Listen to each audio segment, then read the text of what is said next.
Yo aquí, como el niño del cumple. Británicos. Británicos. ¿Me da tiempo a ir corriendo al baño? Sí, ¿no? Sí, yo creo que sí. De sobra. Tienes un poquito de pan, estás bien, necesitas Te algo. Y agradezco. bendícelo, ¿vale? Te agradezco. Te agradezco. Amotzileja minaret.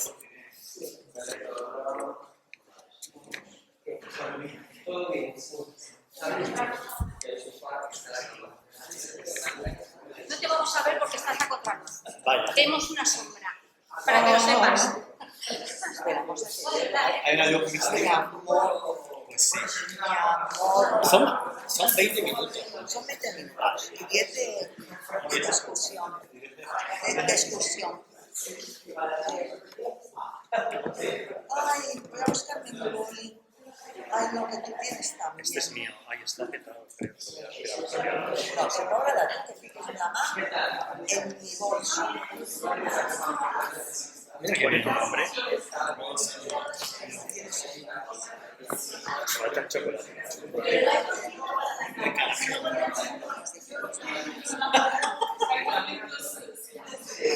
Digamos eso.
Silencio. Cuando dices, ¿cómo orden? ¿Cómo orden? ¿O que no pasa música?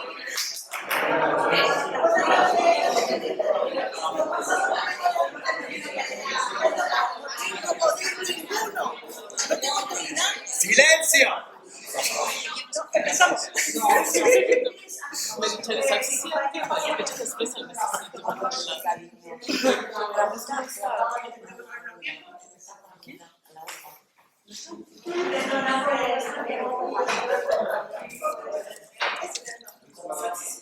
Hola. Empezamos ya la primera mesa de después de comer. Antes de nada, deciros que, claro, como podréis ver, no soy Andreu Blascov. No. Agradezco a la Junta que haya confiado en mí para la presentación de esta mesa, que no sabemos poner. Y bien, empezamos. El primer ponente que nos va a hablar hoy es nuestro amigo y colega Hernán Mankiewicz, que en la actualidad está en Indiana University. No me quiero extender más. Hernán, Vamos, la palabra vamos allá. y vamos allá. Bueno, muchísimas gracias por estar aquí después de la comida. Prometo intentar ser lo menos aburrido posible. Es una promesa que no sé si voy a poder cumplir, porque además voy a leer, porque si no, sí que no va a haber forma de estar dentro del tiempo. Así que bueno, vamos allá. La comunidad judía de Ámsterdam supuso durante el siglo XVII un verdadero hito en la tradición intelectual del judaísmo. Esta comunidad había surgido de un grupo de exiliados ibéricos de origen cristiano nuevo que en los Países Bajos reconstruyeron la herencia espiritual e intelectual judía de sus ancestros, aquellos conversos de 1391, 1492, 1497. Esta comunidad se definía por la voluntad de reconstruir una memoria a partir de los restos de un naufragio, el del judaísmo ibérico. Esta comunidad también se definiría por su profundo vínculo con la cultura libresca hispana, digamos, no judía. Si bien su vínculo con la península ibérica estaba marcado por la memoria traumática del fuego inquisitorial, estaban orgullosos de haber estudiado en Salamanca o en Alcalá de Henares, y se sabían cultural y económicamente superiores que sus correligionarios ashkenazíes, dedicados a la venta ambulante de ropa usada mientras ellos comerciaban a nivel internacional con diamantes, tabaco y esclavos. Estos comerciantes sefardíes conservaron los modos culturales de la aristocracia ibérica, reproduciendo en Ámsterdam las academias literarias y los salones al gusto del siglo de oro hispánico. Y en sus bibliotecas incluyeron las obras de Góngora, Quevedo y Cervantes, por solo mencionar ejemplos paradigmáticos. Incorporaron esta herencia hispana y la hicieron propia, creando una identidad judía mixta, propia de su existencia como minoría en el marco de una cultura hegemónica. Así, la literatura áurea sería un elemento definitorio de su identidad cultural, tan o más que el Zohar o la poesía de Yehuda Halevi. Centrándonos en la incorporación que realizan, porque vemos que la cosa va de Cervantes, centrándonos en la incorporación que realizan de la obra de Cervantes, veamos un ejemplo proveniente de la fábula del Cristo y la Magdalena, poema satírico compuesto por Abraham Gómez Silveira hacia finales del siglo XVII. Este es un poema, es una versión satírica del Evangelio, y en el fragmento que vamos a ver hay una discusión entre Dios Padre y Jesús en los cielos, donde Dios Padre le comunica al Hijo que va a tener que bajar a la tierra. Jesús viene a decir que como que no le apetece aquello, y se da esto es lo que responde. El niño replicó: no se alborote, que no pretendo hacerme Don Quijote, vengando ajenos duelos que estoy bien en los cielos. Sé que me viene muy ancho, sea usted Don Quijote y yo Don Sancho. Digamos, esto no son referencias veladas que hay que rastrear de luz. No, o sea, esto es explícito, ¿no? No hay ningún tipo de hermenéutica extraña aquí. Bien, los autores sefardíes de Ámsterdam creaban así un canon literario definido por su naturaleza mestiza, una literatura hispano-judía donde el elemento hispano no está ni mucho menos restringido a la lengua vehicular, sino que se refiere a un legado intelectual que trascendía con mucho los ecos recuperados de las aljamas medievales. Este mestizaje cultural, entendido como la apropiación de fuentes áureas no judías, será definitorio en la conformación del canon literario hispano-judío de los siglos posteriores, incluso en autores ashkenazíes.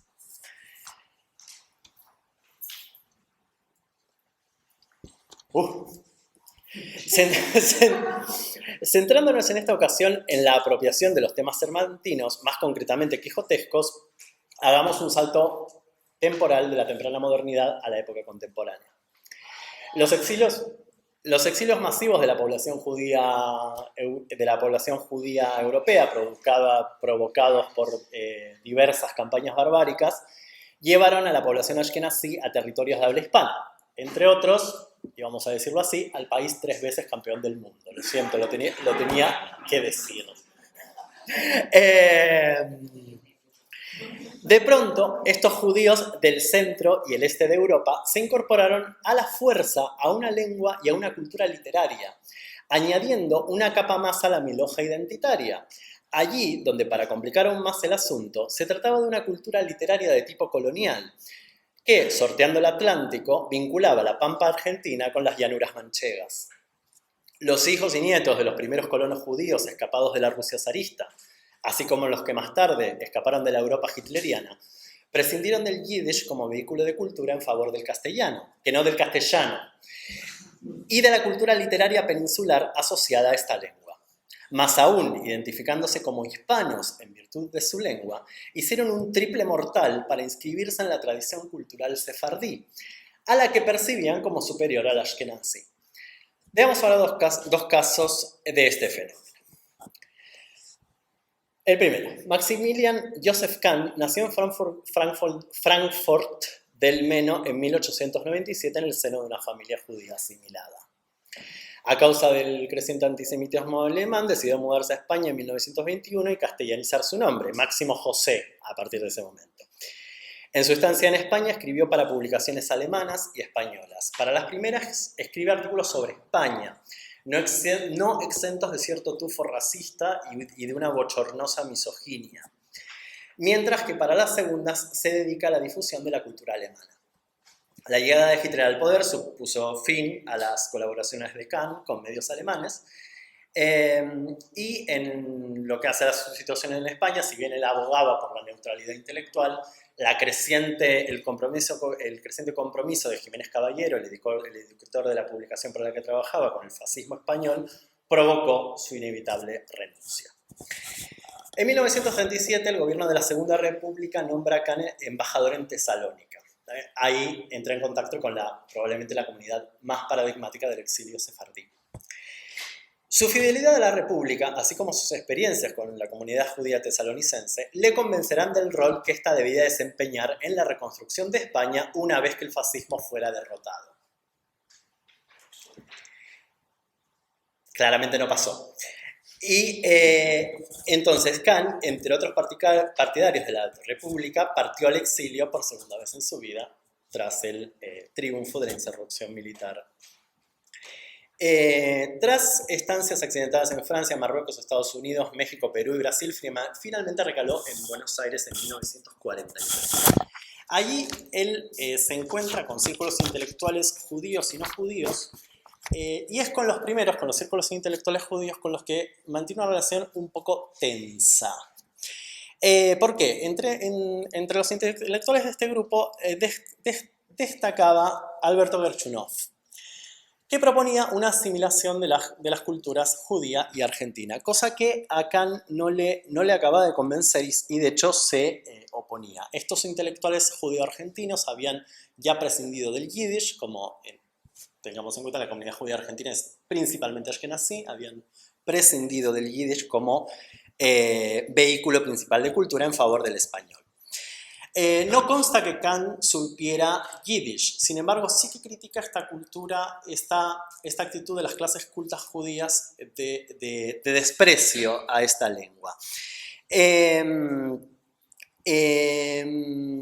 Pues él, que en el pasado había comentado literatura alemana, había sido influido por Unamuno, ahora de pronto rechazaba cualquier forma de asimilación y cualquier fuente que no fuera proveniente de la quinta esencia del tronco cultural judaico, sea lo que eso fuere. Paradójicamente, la obra literaria que Kahn publica en Buenos Aires la publica en castellano y la puede publicar gracias a esos movimientos asimilatorios que el otro grupo fomentaba.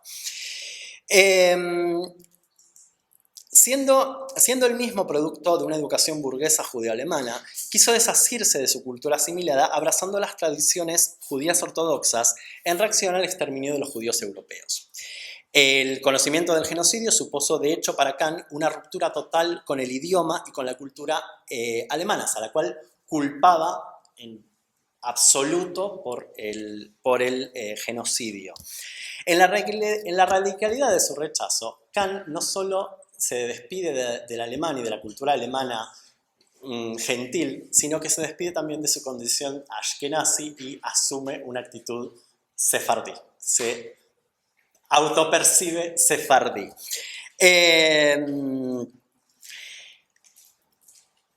Y en este movimiento identifica lo español y esta cultura de sefardí la identificó con lo español en la construcción de su identidad literaria en el exilio. Así, su Efraín de Atenas, novela que constituye un verdadero alegato en contra de la asimilación, ofrece un catálogo de lugares comunes sobre la añoranza de la época dorada de Sefarad, con excursión a Toledo incluida. En semejante contexto, ¿cuáles han de ser los libros que definen culturalmente a esta quinta esencia judaica, definida en virtud de su componente hispánico? En la novela, el protagonista, Efraín Paparós, pregunta a sus tías qué libros conocen y estas responden que dos, la Torá y el Quijote. Efraín pregunta, ¿el Quijote? A lo cual replica uno de los tías, de memoria. Nuestra madre no nos hubiera dado el beso de prometida sin esto. Emocionado, pregunta a su madre, «¿Madre, tú también?» Y ella recita, «En un lugar de la Mancha de cuyo nombre no quiero acordarme». La Torá y Don Quijote quedan al mismo nivel. Veamos ahora el caso de Abraham Ben Gershon Gerchunov, nacido en Rusia en 1883, su familia emigra a Argentina en 1891. Se instalan primero en bueno, nosotros decimos Moisésville, vamos a hacer honor al lugar de procedencia. Se instalan primero en Moisésville, en la provincia de Santa Fe, pero tras el asesinato de su padre se trasladan a Colonia Ragil, en Entre Ríos. Ambas eran colonias judías fundadas por el filántropo barón de Hirsch con la intención de dar refugio a los judíos provenientes de la Rusia zarista. El joven Gerchunov cursa estudios primarios en una escuela rural donde los alumnos hablaban ruso o yiddish y donde eran instruidos por Yosef Saba, un judío marroquí formado en París que hablaba ladino y que les enseñaba castellano y hebreo.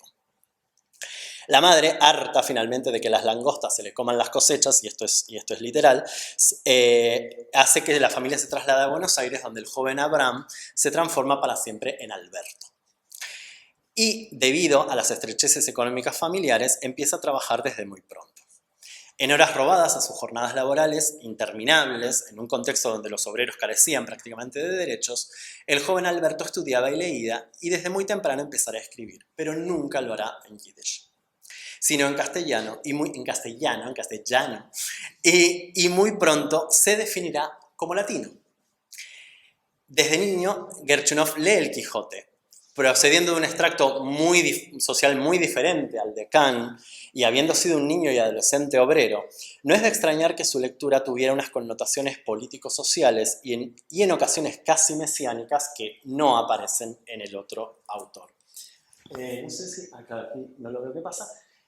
Bueno, aquí habla como desde muy temprana edad lee el Quijote, como lo empieza a leer cuando niño, en esa condición de niño obrero. Y fijaros, lo que está resaltado fue en aquella época cuando conocí por un asturiano enjuto y parlero el libro de los libros. Yo no penetraba bien el sentido de aquel idioma tan distinto del que oía en la fábrica, y tanto. Sus altas palabras resonaban en mi alma como voces de amparo. Creía destinada a la punta de su lanza ilustre a revolver el universo, a su fuerte brazo y a su bravo ademán, destinadas a asegurar el reino definitivo de los justos. Fijaros qué prosa. Aquí hace referencia a uno de los episodios de Don Quijote, que es cuando el hidalgo rescata al niño que está siendo fustigado por su señor. Él dice, cuánto me hubiera gustado ver a ese hidalgo rescatándome de mi condición de explotación. En 1910, el año del Bicentenario, Gerchunov publica su obra probablemente más famosa, Los gauchos judíos. Evidentemente, desde su título, el libro es un canto a la asimilación, ¿no? Imaginarse un rabino con boleadoras es como maravilloso. En el libro, que constantemente vincula al campo argentino con la tradición bíblica, Gerchunov titula a una de sus historias Las bodas de Camacho, lo que resulta ser una suerte de versión kosher y criolla del episodio homónimo narrado en la segunda parte de la novela cervantina, donde se repiten los mismos calderos con gallinas y gansos, pero lo que se seca no es carne de caza, sino pescado relleno. Donde no se recurren a trucos de ilusionista para burlar la inmutabilidad del sacramento católico, sino que se tira de la hermenéutica rabínica para que Pascual Lisque, versión entrerriana de Camacho, se divorcie de Rebeca, la versión judeo-argentina de Quiteria, una vez que ésta se fuga con Gabriel, el equivalente criollo de Basilio el Pobre. Así, Gerchunov realiza el relato cervantino en un escenario tan argentino como judío, pero además se inscribe él mismo en la tradición literaria de Cervantes, valiéndose de sus mismos juegos retóricos. Fijaros que incluso estos son cosas que nos suenan a todos, ¿no? Esto de despreocupado lector. Y hay junto al, fijaros cómo en la colonia judía hay junto al rabino de estampa arcaica gauchos arrogantes y fieros camachos, quiterias y basilios. Esto prueba que la historia referida con más puntualidad que arte es verídica, como lo es la de las bodas de Camacho el Rico. Digamos, hay la verdad que se esconde en el relato literario. Bien, hacen los típicos juegos de captatio benevolentia, tan del gusto del barroco. Fijaros lo que dice: no olvidéis mi nombre, como no lo olvidó nuestro Señor, Don Miguel de Cervantes Saavedra, el de Cide Hamete Benengeli. Sin tan exacta narración te place, no me mandes maravedíes, pues no alcanzan para pan y agua. Envíame dracmas de oro, o si no, agradecerete una calabaza de vino de Jerusalén, vino de aquellas viñas que plantaron mis antepasados, cantando alabanzas en gloria de Jehová. Él te dé fortuna y salud, dones que también le pido.